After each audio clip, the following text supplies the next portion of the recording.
So, I just thought out of the blue, you know what? Fuck it. I want to do this kind of video. And you may be thinking, but it's Father's Day. Don't you want to do something in turn with Father's Day? No, I don't. I really don't. Anyway, so instead I'm going to do I wanted to do this video just out of the blue. And that is my 10 favorite found footage movies. Now, found footage movies can range from, wow, that's awesome, to, I never want to watch this movie again. But there are 10 movies that I really, and I find more good than in found footage in films. There are movies I like from found footage. And I'm gonna tell you right now, you're not gonna see Cloverfield on here. This is just, and also this is not a top 10 list. These are just 10 found footage movies that I really like over a lot. And not to say like others are bad or I don't like them. It's just I like these the most, and we'll come back to these ones more than most. So yeah. And yeah, you guys tell me in the comments below, what are your 10 favorite found footage movies? Yeah, just let me know in the comments below. And keep in mind, this is by personal opinion. I'm not trying to say these are the 10 best of all time. This is just how I view it. Like, this is just these are my personal favorites. And I'm always excited to hear what you guys have to say. And yes, I do have the list written down, because God knows I forget. Anyway, so let's talk about my 10 favorite found footage movies. And starting off, we're going to talk about arguably one of my, arguably, and I've talked about this before, in my top 10 favorite Bigfoot movies. This is my favorite Bigfoot movie, as it is one of my favorite found footage movies, and that's Exists. Exists is from one of the directors of Blair Witch Project, and it follows a group of college students who who basically sneak into one of their uncle's cabins out in East Texas, and a Sasquatch is out there terrorizing them after they accidentally run over the infant. So this movie's it's a great Bigfoot movie. It's also a fantastic feel of tension and drama. The characters are all right. They're nothing special. It's more of seeing this just this awesome Bigfoot come to life. And actually, this is probably the scariest Bigfoot movie you'll ever see. Yeah, how they utilize it, how they make this monster, like, even in daylight, you're scared of this thing. Like, oh, shit. So yeah, if you haven't seen Exists, I highly recommend it. Next up, Frankenstein's Army. Frankenstein's Army is arguably one of the most unique movies I have ever watched in my life.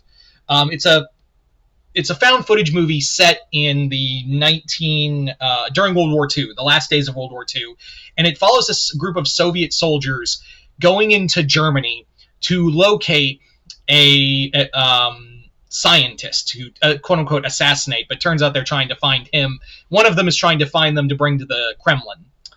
And along the way, they encounter that this scientist is actually the grandson of Victor Frankenstein. And he's building all of these horrible monsters to build for the Führer, for Hitler. And it's really awesome. This movie's not really scary, but by God, the practical effects in this movie are awesome. The monsters, like all the piecemeal metal monsters, are awesome. In fact, one that's a propeller head, that I don't care what Resident Evil Village says, that they didn't steal that design. That's straight up the propeller head from this movie. This is a great work in practical effects. The characters are everyone's pretty unlikable, but that's kind of the point, is that there are no heroes in this war. And some of the found footage is a little like, okay, why are you still filming that? But that's the question you run into with a lot of these found footage movies. Here, it's from a guy who claims to be working as a, sending footage to promote for the motherland and all that. Great monsters, great story. I want to own this on Blu-ray. It's a movie I really enjoy, and I've been just dying to get it on Blu-ray. Yeah, it's a unique take on Frankenstein, and this is arguably the best Resident Evil movie we've gotten, and it's not even a Resident Evil movie. Yeah. Next up, The Blackwater Vampire. Now, I think you can still watch this movie on YouTube if you're curious. The Blackwater Vampire is treated as a true crime story where a group of young journalists go into the town of Blackwater, where a series of young women have been murdered and drained of blood by a serial killer. And yeah, it's not a serial killer; it's a fucking vampire. Like, it is a straight up vampire, and I love the vampire design in here. The vampire design is very animalistic. It's more like man-bat kind of look. We don't really get a lot of those those types of vampires these days. So it's really cool to see it. The ending's gonzo nuts, but I love the tension in it, and I love like how they treat it. Like how they treat it is like, first it's a serial killer story, and it's like, oh, it's not really a real vampire. It's more of a, criminal doc. No, it's a real vampire. That everyone's just like, oh fuck, that's a real like no one in this movie goes, oh, vampires aren't, that's not a real vampire. No, no, everyone just collectively goes, oh fuck, that's a vampire. So yeah. Next up, Grave Encounters. Grave Encounters is I'm going to say this right now. I fucking despise, like, Ghost Adventures and Ghost Hunters and all these, like, quote-unquote real ghost expeditions. They all fucking suck. They're all the same. And Grave Encounters parodies that so well. There's actually, like, some of the video effects they use for the faces are kind of dumb, but I actually like how it turns the whole, like, ghost investigator nonsense on its head and really plays with that angle. I absolutely love kind of the scares too, and some of them are kind of some of them are loud and bombastic. Others are very subtle and scary, and it just ramps up. I also like the thing where there's a great moment in this movie where, like, after they find out the ghosts are real, they're just like, fuck it, we're out. And it's like, it kind of goes back to, like, okay, why aren't you just leaving? And they give a great explanation for it, is that you can't leave. They're not going to let you leave. Like, they try to open the front door, and it's just more hallways and shit. And, like, they're messing with time, and I'm like, huh, okay. You gave a logical reason of why we can't leave. Cool. So, yeah, Grave Encounters. Grave Encounters 2 is a load of ass. I'm just going to say it. Just stick with the first movie. Next up, The Bay. The Bay is such a good horror movie, found footage horror movie that is, again, treated like a true crime documentary. It's a great investigative journalist story, and it's a nice creature feature too. It's a nice, like, kind of Maine area, like Maine seaside town that is being infected from drinking water by mutated isopods that are eating people from the inside out. There's great body horror in this movie. There's some just disgusting moments and real life panic, and also stuff that, like, yeah, it's not like the government would completely give up regulations and lead to a virus or some kind of biocontaminant to damage an entire civilization. That wouldn't happen. No. Yeah. Everything's fine. Anyway. So, if you haven't, I think it's still on Max or Tubi. I know it's on some streaming site, so if you're curious, I would say give it a look there. Next up, we are going to talk about the Poughkeepsie Tapes. The Poughkeepsie Tapes are probably one of the heaviest movies I've ever seen. This one will emotionally beat the shit out of you. Like, you can't just be like, I'm in such a great mood, I'm going to watch, or be in a bad mood, be like, I'm going to watch the Poughkeepsie Tapes to cheer me up. No.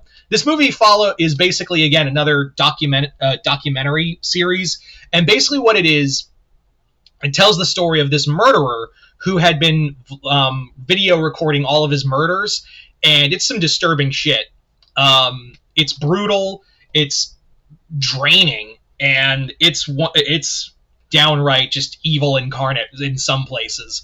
You gotta have a strong... It's not like... There is some gross stuff in there, but for the most part, it's more psychologically like, Jesus, just let it end. I just want to be over with the movie. That's how I felt the first time watching it. And like I said, this isn't a movie for the faint of heart.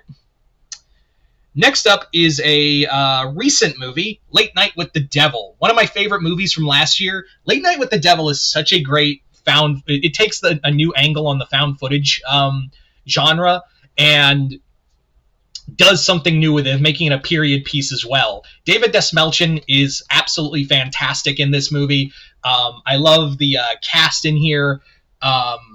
There's some great practical effects scares, It's such a creepy movie too, and it feels like it's walked right out of the 1970s.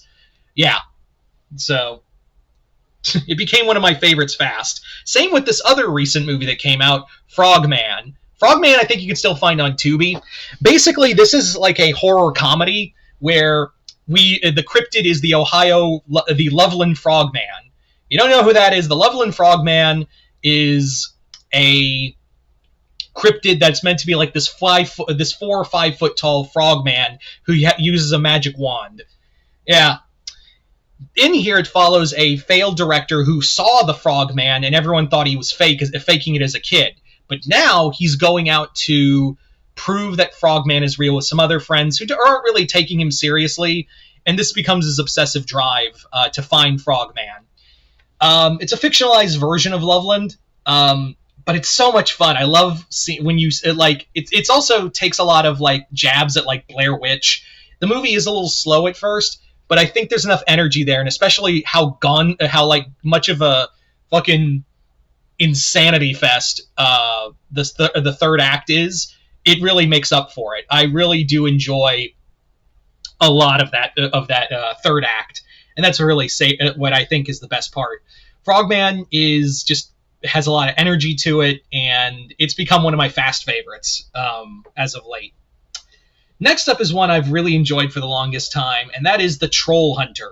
The Troll Hunter is one of the major films from director Andre Overdahl, who Overdahl has been doing like The Autopsy. He's also done Last Voyage of the Demeter, and he's going to be doing the Bendy and the Ink Machine movie as well. So this movie basically centers around a group of young journalists who are trying to figure out what are these series of bear attacks. When they come upon an older man secretly working for the government in Norway to battle trolls that have been, and that's really cool. Like I love the idea of like trolls being the big threat. I love also all the mythology they put with it and how they play with the idea of using a lot of the mythology of trolls and applying it with science. It's a lot of fun. I think there is some comedy to it, but it's all played seriously, and the joke is you're fighting trolls, like not internet trolls, but like legit monster trolls. It's really fun. And finally, Alien Abduction. Alien Abduction follows a family who come across an entire town abducted by extraterrestrials and become entangled when the extraterrestrials come after them. It's really cool. There's some terrifying shit to it because I've always said that alien films, like alien abduction movies, have always given me more creeps than, Exorcist movies or like possession movies. Because the idea of like it's just gonna come at you and take you, there's no like magical, like there's no like saying prayers or throwing holy water on it. It's just gonna come and take you, and you can't stop it. And Alien Abduction really has that energy to it.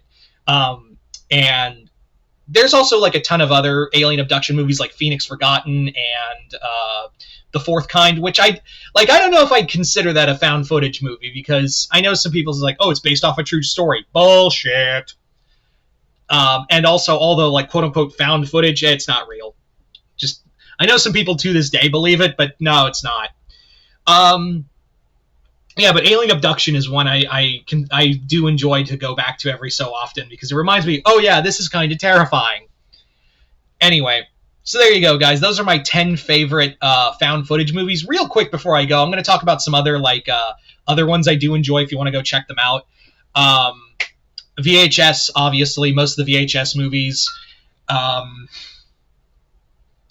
Another one would be Wreck. I do enjoy Wreck. I think also Quarantine, the American remake, is also pretty solid. Quarantine 2 sucks. I would also say there's a few The Taking of Deborah Logan. That's a good one, talking about Alzheimer's and mixing it with demonic possession. That's a good one. Borderlands. That's a great religious horror one, like a folk horror found footage movie. Last Exorcism. That's a solid one. Yeah. But you guys tell me in the comments below, what are your 10 favorite found footage movies? Just comment below, let me know. Other than that, I hope you all enjoyed this. I'm Mr. Multiverse. I'll see you next time in the Multiverse.